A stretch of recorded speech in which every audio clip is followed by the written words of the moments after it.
Hacks, episode number 99. My name is Krista, and I'm your host. It's December 25th, 2024. Merry Christmas from our family to yours. I hope you're having a wonderfully joyous day wherever this episode finds you and whether you celebrate Christmas or not. I realize I don't talk much about my faith on this show.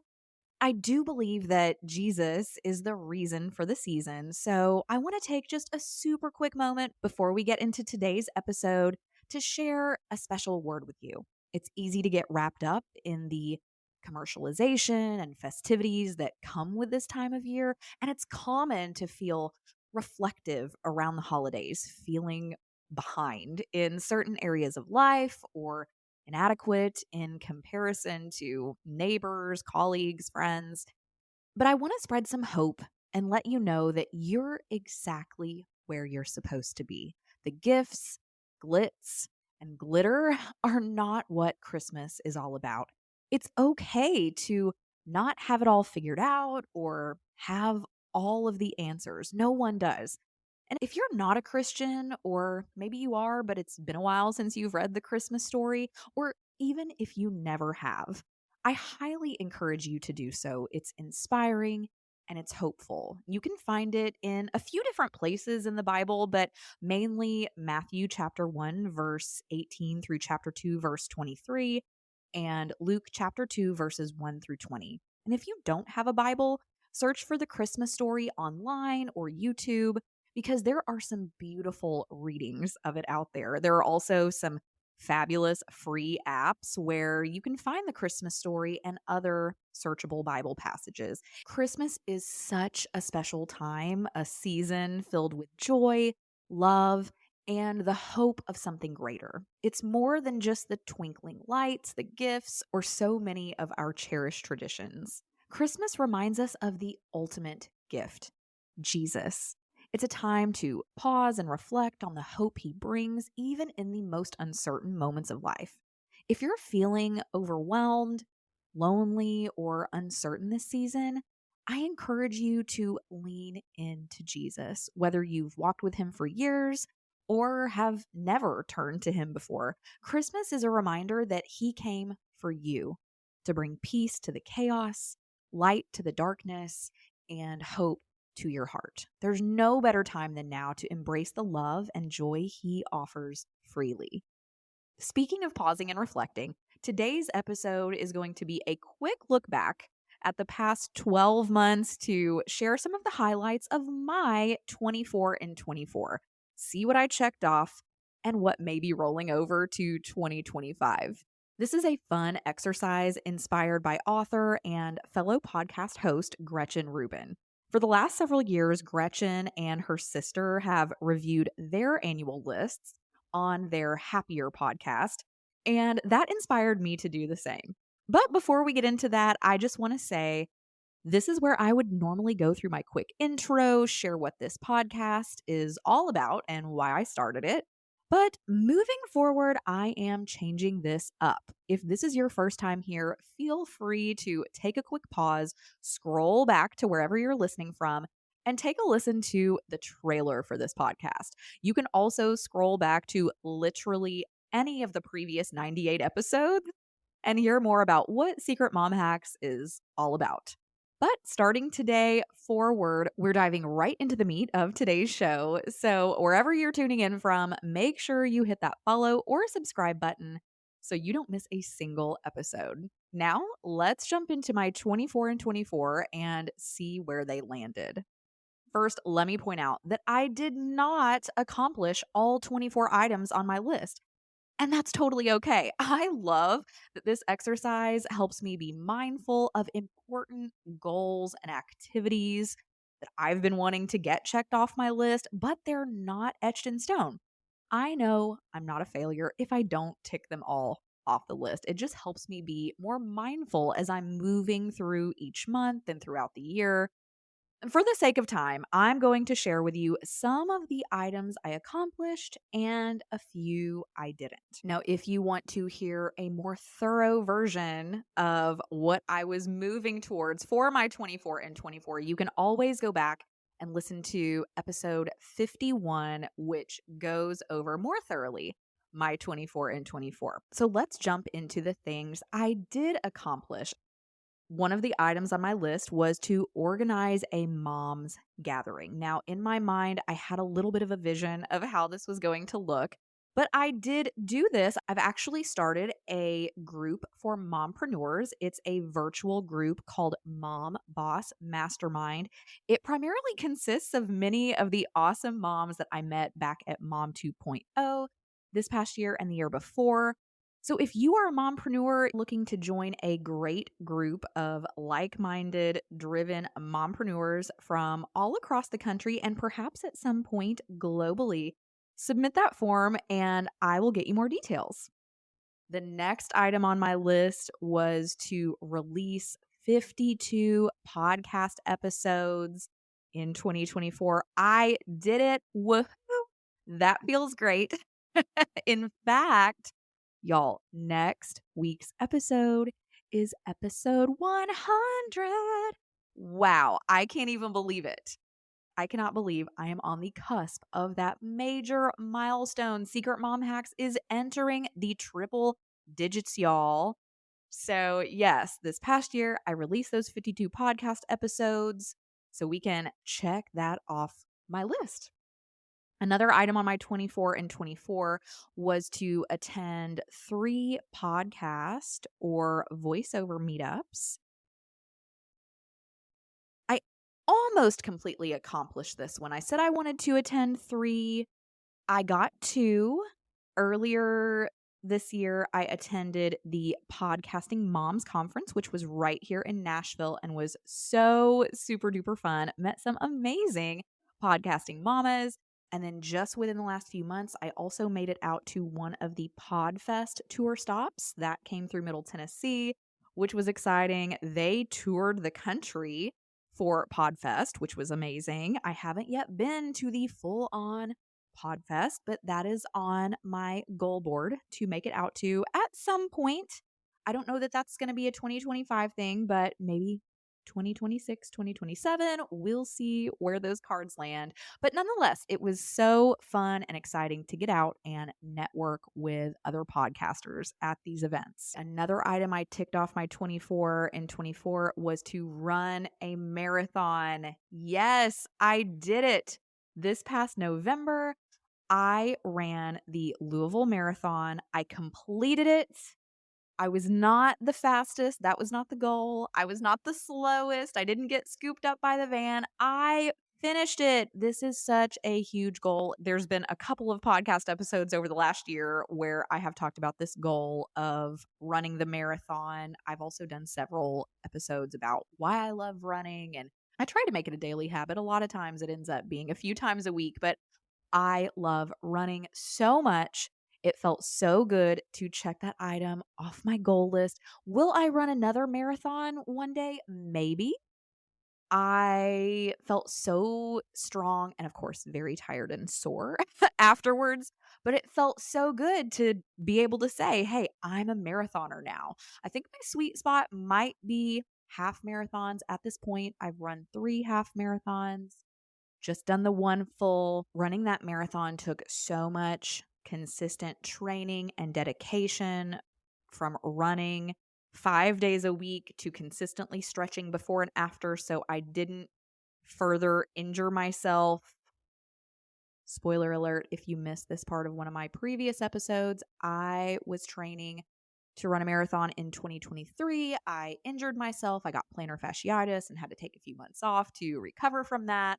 And apparently, if you develop plantar fasciitis, it's something that never fully goes away. You just have to manage it and make sure you're stretching properly before and after runs. So anyway, I'm happy to say I did not develop any more running injuries. I did not further hurt myself.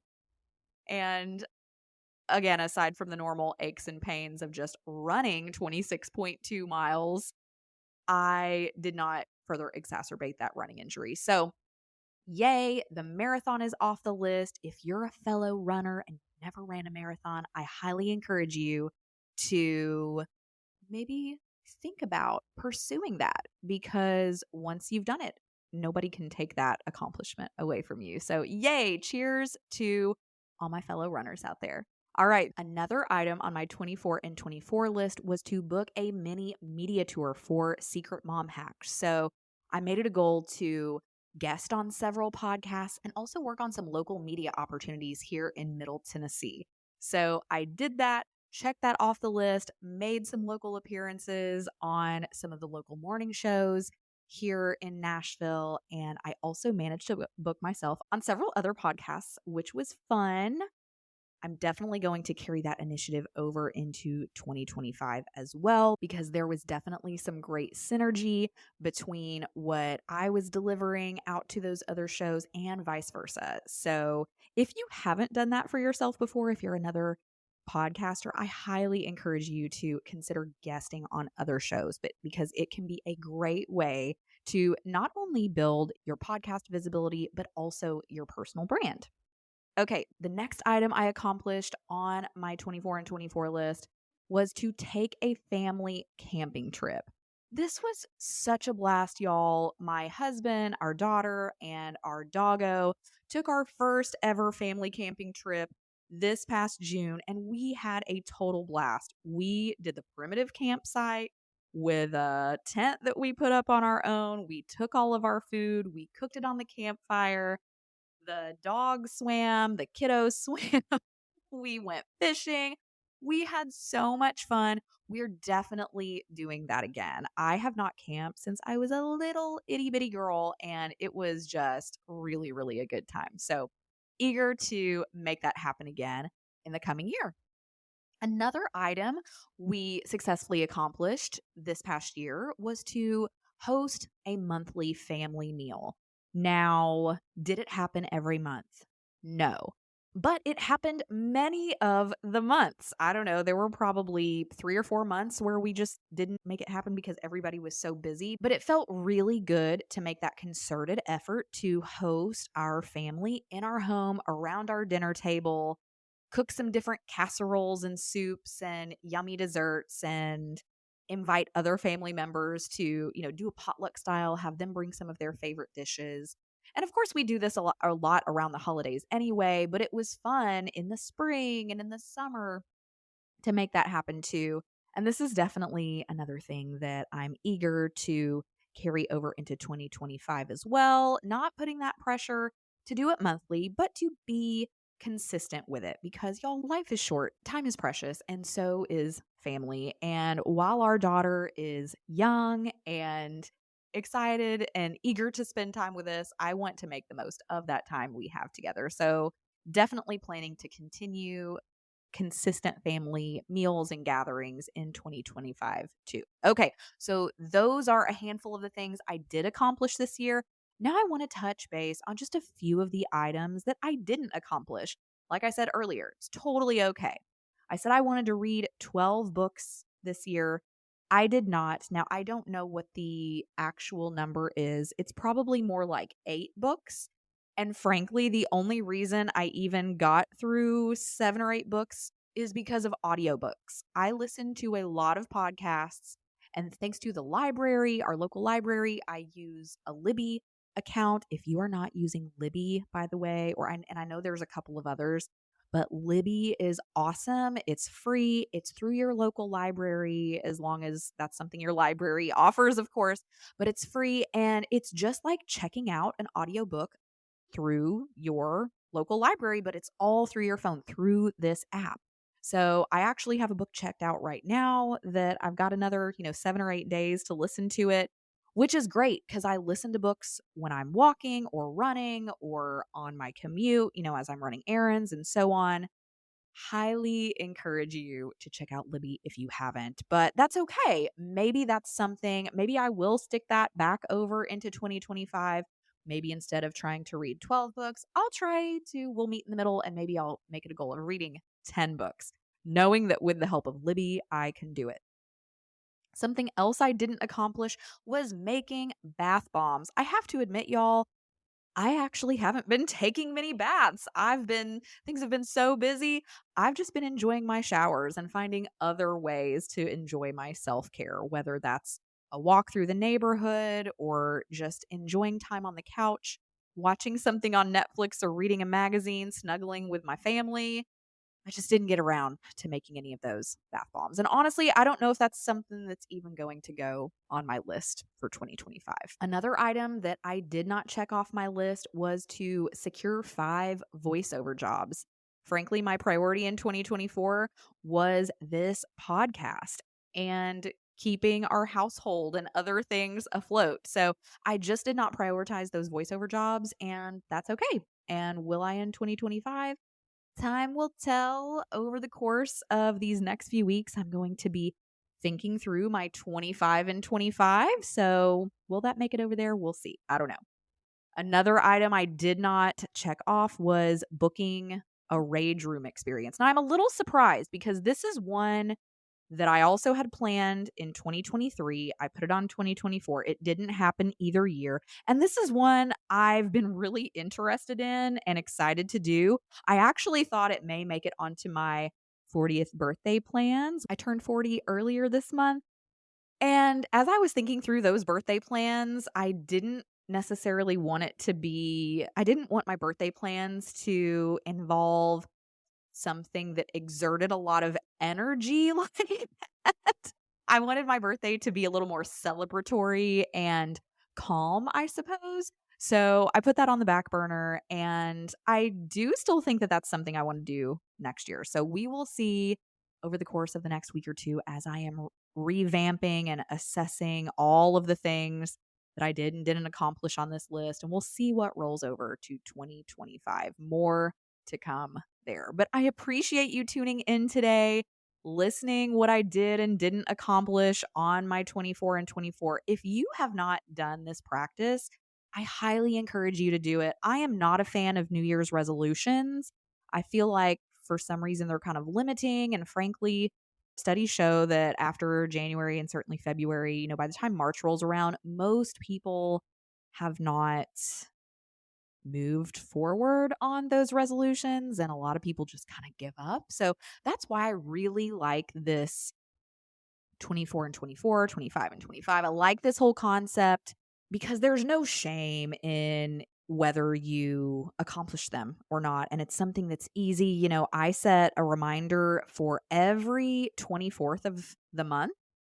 I sit down and assess, like, where am I on these? And sometimes that's just for a minute or two. Sometimes it's maybe for 10 minutes, and I will try to move some things around in order to move towards one of the items on that list. But I really like this exercise. I encourage you to go back and listen to episode 51 if you haven't already, to hear more about why I like it and why I think it's a good alternative to New Year's resolutions. So Merry Christmas wherever you are. I wish you all the blessings that this season brings. I cannot wait to reconnect with you next week, January 1st, 2025, my 100th episode. It's so wild to believe that is going to be here, but that is a wrap for today's show. Make sure you check out today's show notes at secretmomhacks.com/episode 99.